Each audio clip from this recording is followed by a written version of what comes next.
Tapi lu selama explore gitu bang, pernah gak sih pengalaman yang paling serem tuh di mana? Iya tuh, boleh tuh ceritain dong. Iya, gue pengalaman paling serem pertama kali ya. Kalau untuk pengalaman serem pertama kali, waktu syuting gue pertama kali lah. Syuting pertama kali untuk video channel gue sendiri. Itu rumah yang bersampingan dengan Benteng Belanda. Bikin kaget itu ketika kita udah selesai editing, kita mau upload, kita tim gue sadar kalau di situ ada yang ngucap ketahuan. Nah, ketika gue datang ngeberontak, gue tahu dia itu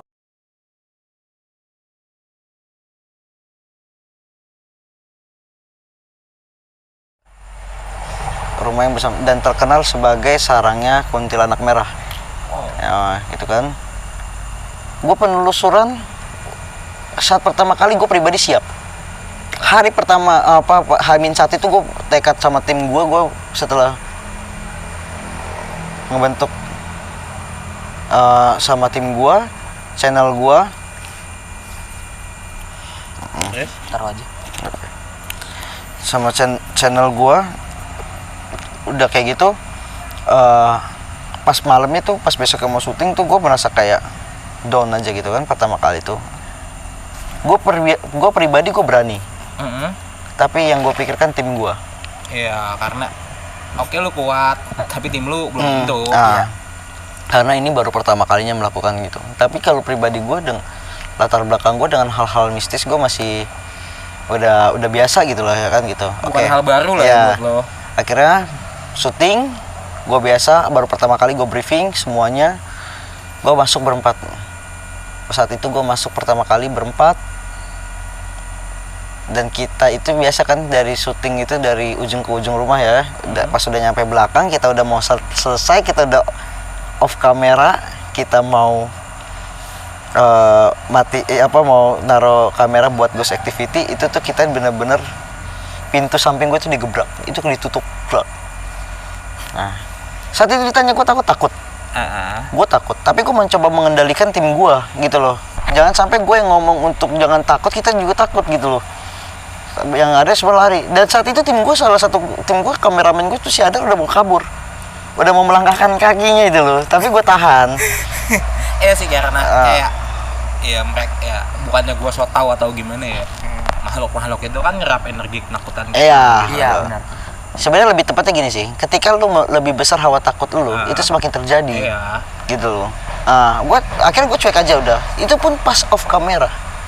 Udah pas off kamera. Oke, kita taruh kamera. Itu yang gue dapat gangguan seperti itu doang. Pertama, setelah gue taruh kamera buat ghost activity, kita nggak punya penampakan sama sekali ya. Tapi kita dapat suara banyak banget.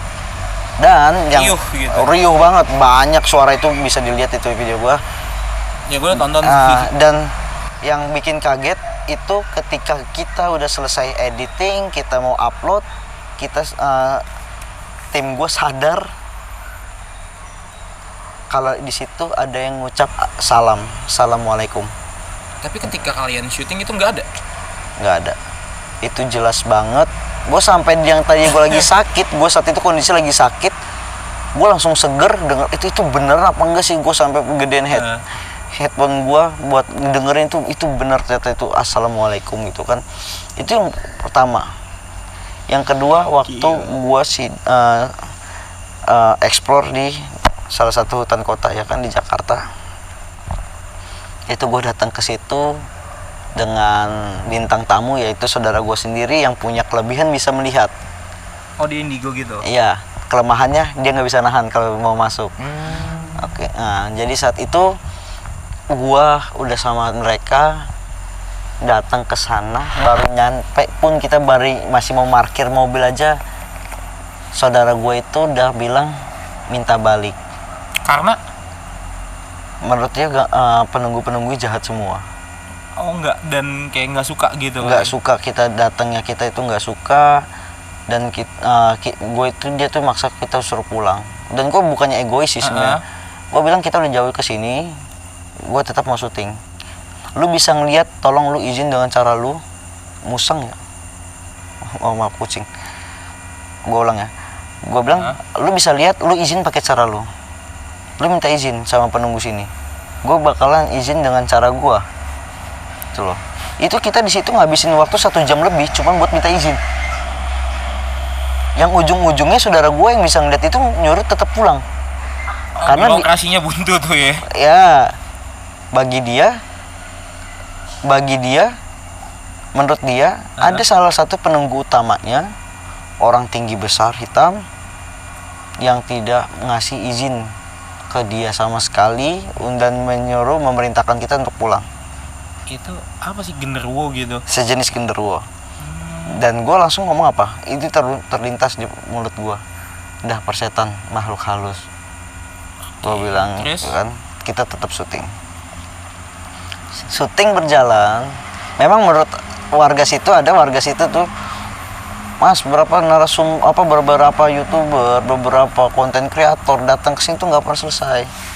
Selalu ada gangguannya, ngomong gitu, ya dia kan? nyebut sampai beberapa YouTuber gitu. Pernah berapa kali gitu kan, sampai ada YouTuber ternama tuh yang spesialis hal-hal mistis kayak gitu datang dengan timnya 9 orang kalau nggak salah. Yang nggak kesurupan tuh 2. Jadi 7-nya tuh pada kesurupan. Berarti benar-benar Itu ya, itu terkenal kan sebenarnya tempat itu terkenal sebagai tempat pembuangan mayat dibilangnya.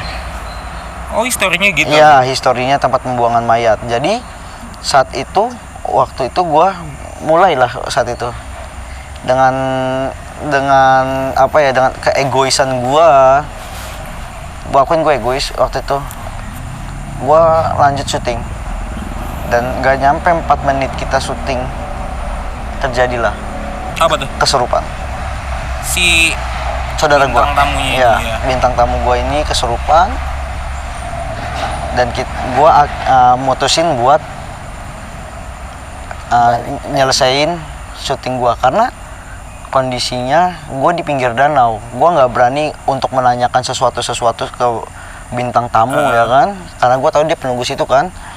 Gua jadi dengan gerak cepat aja coba untuk netralin dia, ngeluarin dia supaya itu, dan gue langsung bawa dia ke mobil. Nah, dan si warga situ yang udah ngingetin itu, yang salah satu warga sekitar itu yang udah ngingetin itu merasa senang gitu loh. Saat itu merasa senang. Kenapa merasa senang, Bang? Bisa, iya. Ya bilang apa sih, ya kan gue udah bilang ya kan. Oh, dia kayak ngeremehin kalian. Iya.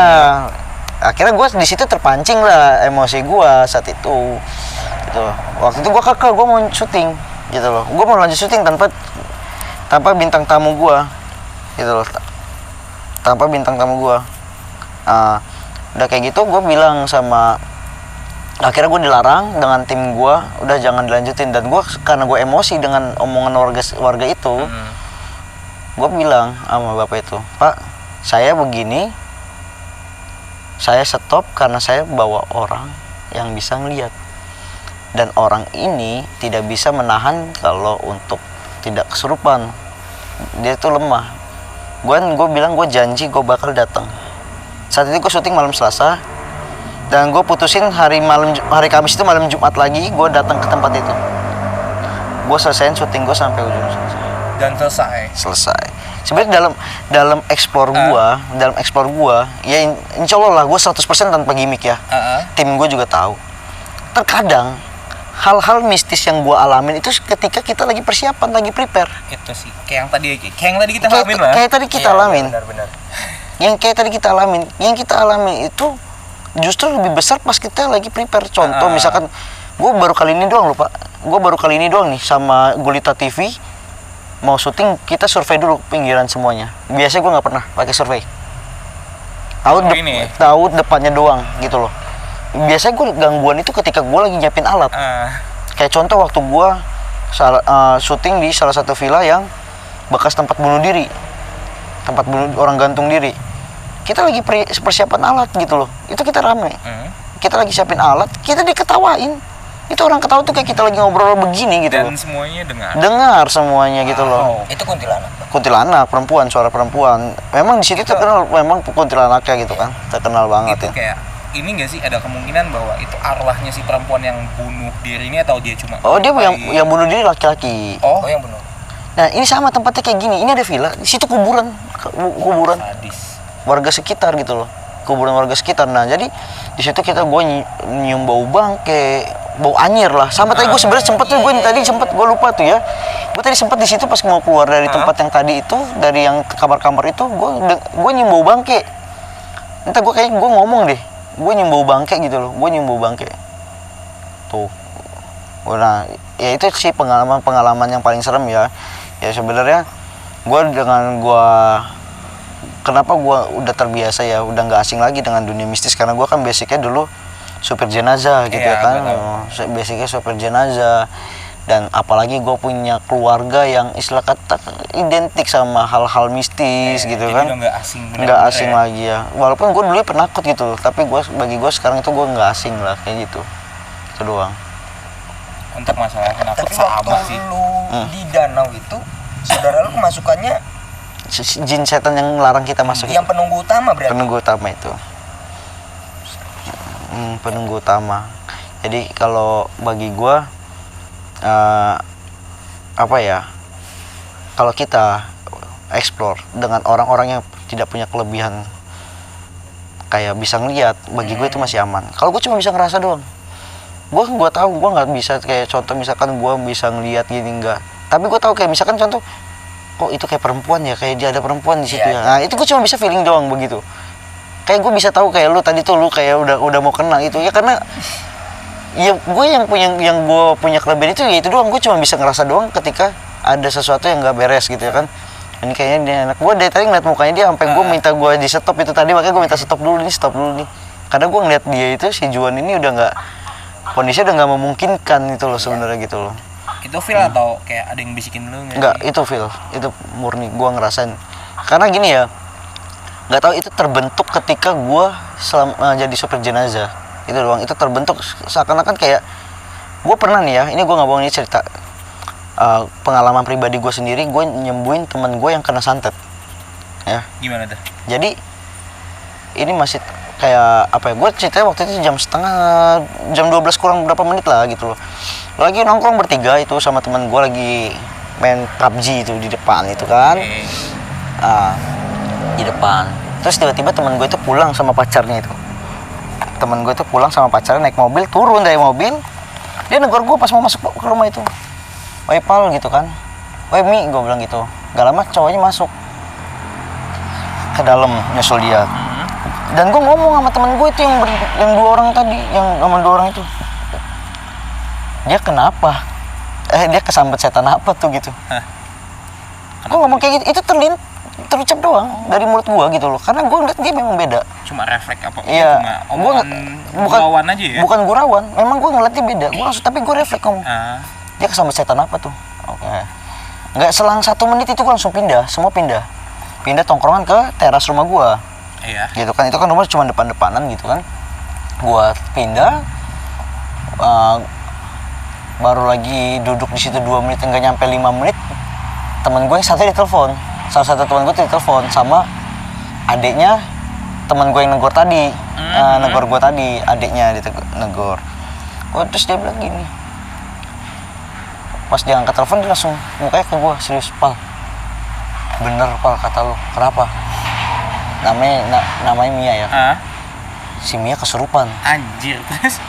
Gitu kan. "Oh ya udah," gue bilang, "lu kesana dulu, gue selesaiin 1 game ini," gue bilang gitu kan. Dia keluar gak lama mobil cowoknya tuh lewat gitu loh. Mungkin baru ada 100 atau 200 meter, gue telepon langsung, gue matiin game gue telepon, "Lu Pal," gue telepon, dia langsung ngangkat ngomong, "Pal, lu udah belum Pal?" Kata teman gue itu. "Itu tadi yang mobilnya keluar itu lu." "Iya, lagi gue bawa keluar." Ya gue langsung marah, gue bilang, "Lu orang kesurupan, lu bawa keluar." Gue bilang, "Masuk," gue bilang gitu. "Udah lu masuk sini, gue udah selesai, kita selesaiin gitu gue di rumah."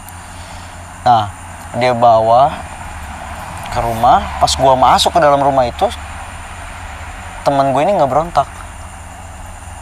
Dia diem santai gitu atau? Jadi ceritanya si teman gue ini jalan sama pacarnya dari pagi apa dari siang gitu pokoknya. Itu nggak diajak ngobrol. Itu pacarnya cerita sama lo? Iya. Gila. Dia nggak bicara satu kata pun sama sekali, didiemin. Makanya si cowok itu mikir gue punya salah apa gitu loh kan sama dia itu. Padahal nggak ada salah gitu loh. Ketahuannya gimana? Pas dia negor gua masuk ke dalam rumah, itu dia bikin kopi 1 gelas pakai air mendidih langsung diminum. Anjir. Itu ketahuannya di situ, dan dia berlaga seperti orang biasa, dia nggak ngerasa dia kesurupan. Jadi tuh dia itu setannya itu berlaga seperti wujud aslinya teman gue ini gitu iya, loh. berarti dimanipulasi. Gitu kan, dia kamuflase begitu ya kan. Akhirnya setelah dia minum kopi panas itu lah ketahuan tanpa gula itu kan, kopinya tebel banget berapa sendok katanya gitu kan, ketahuan. Nah ketika gue datang ngeberontak, kenapa dia ngeberontak? Gue kesimpulannya kayak contoh lu lah, ketika lu ngerasa ada yang musik lu berarti merasa ngeberontak kan gitu. Nah si setan ini ngerasa bahwa lu tuh mau musik dia. iya kalau gue tuh bakal ngalangin dia, dan gue di situ langsung gue gini, kalau gue tuh selalu gue bilang, lu mau keluar atau keluar secara halus, keluar sendiri, atau lu gue keluarin. Kalau lu gue keluarin otomatis lu kebakar, gue bilang gitu. Gue selalu ngomong kayak gitu. Gue kalau misalkan lagi nyembuhin orang kesurupan, gue bukan cuma 1 kali nyembuhin orang kesurupan, itu banyak gitu kan, udah sering. Gue selalu ngomong kayak gitu, dan dia malah ngetawain gue, tapi dia mau kabur dari gue. Ekspresinya bisa lu ceritain gak sih? Jadi, ekspresi dia ngetawain lu tuh gimana sih? Jadi dia udah diem gitu kan, dia diem. Pas gue datang tuh dia langsung gerong.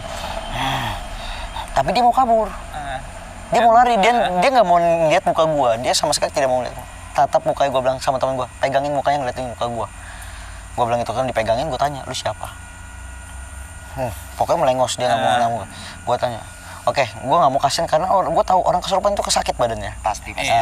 Gue ngomong sama dia, lu sekarang keluar ya, lu keluar sendiri, apa lu mau gue keluarin?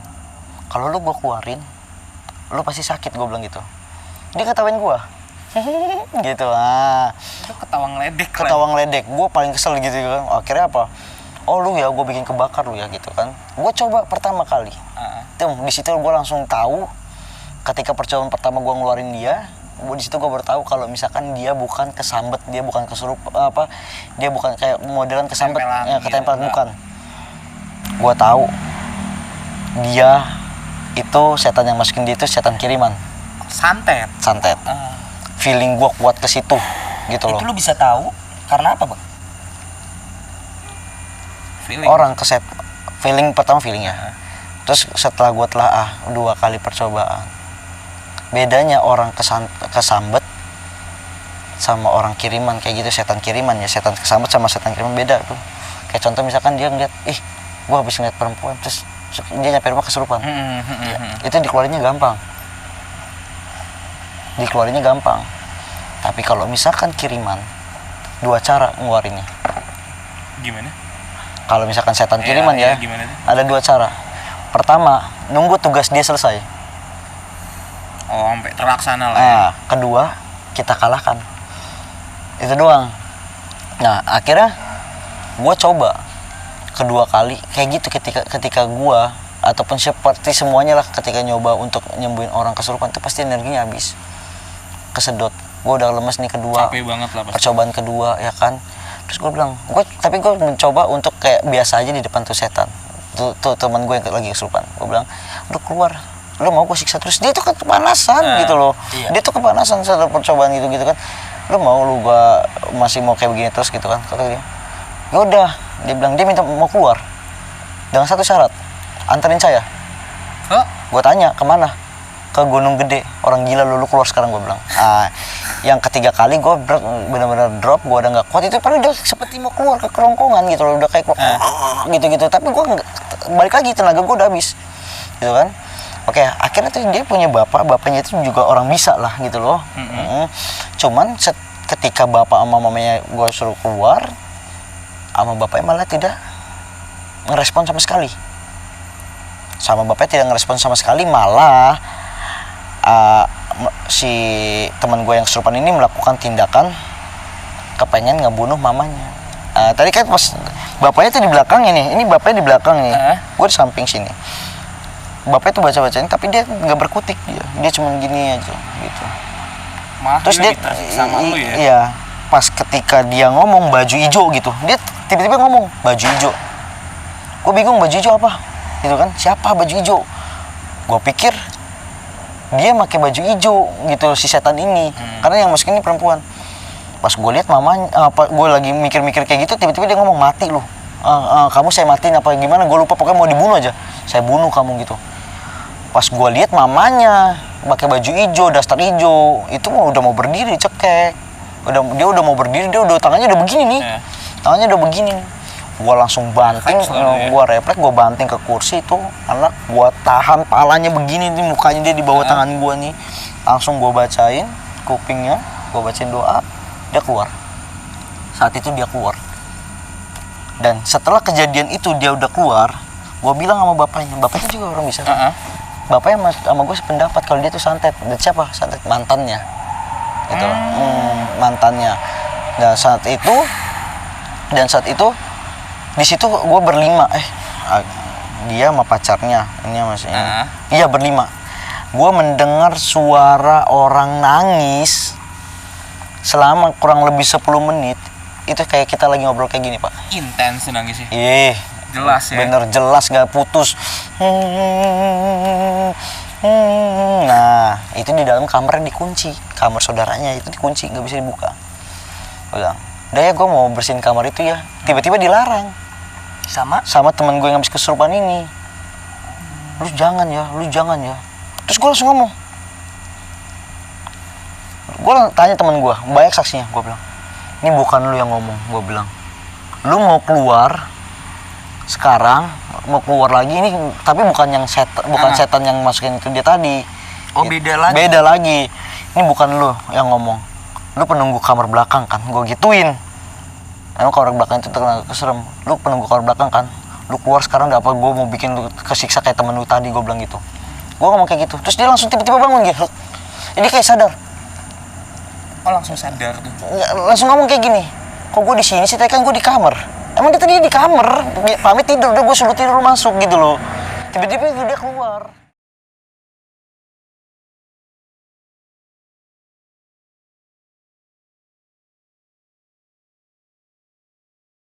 Tiba-tiba dia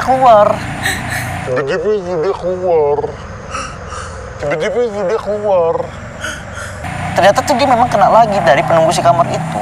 Nah, kalau misalkan saat itu ya, gue udah berhasil nih. Ketika gue udah berhasil gituin setan itu sampai keluar dari badannya setan santet itu.